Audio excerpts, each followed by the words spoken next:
আমরা সবাই এসআইআর ফর্মে মোবাইল নাম্বার দিয়েছি, আর এই সুযোগটাই কাজে লাগাচ্ছে প্রতারকরা। তারা এই এসআইআর নাম করে ফোন করে বলছে ওটিপি পাঠিয়ে দেন, আমরা এসআইআর ফাইনাল লিস্টে নাম তুলে দিব। আর এই ঘটনাটাই আমার সঙ্গে ঘটেছে, যেটা শুনলে অবাক হয়ে যাবেন। আমার মোবাইলে কিন্তু রেকর্ডিং চালু থাকে এবং আমি রেকর্ডিং করেছি, আপনাদেরকে শোনাই সে কি বলতে চাইছে। শুনুন আপনারা। হ্যালো। হ্যাঁ, হ্যালো। হ্যালো স্যার, শুনতে পাচ্ছেন? হ্যাঁ, শুনতে পাচ্ছি। বলছি আপনার এসআইআর এর ফাইনাল লিস্টে নাম লোড হচ্ছে, তাই আপনার মোবাইলে একটা ওটিপি যাবে, সেই ওটিপি নম্বরটা আমাকে বলুন।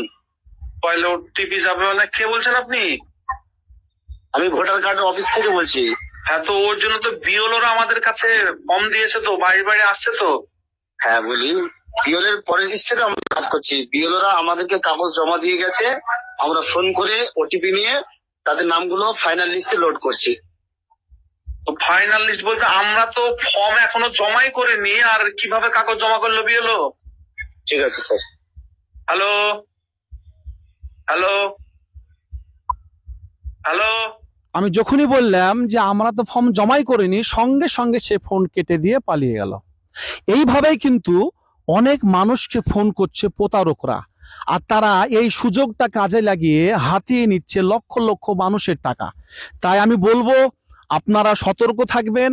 এসআইআর এর জন্য কোনো ওটিপির প্রয়োজন নেই। যদি কেউ ওটিপি চাই দেবেন না, এবং এই ভিডিওটা আপনারা শেয়ার করে মানুষের মধ্যে পৌঁছে দেন, যেন তারা সতর্ক থাকতে পারে এই বিষয়ে।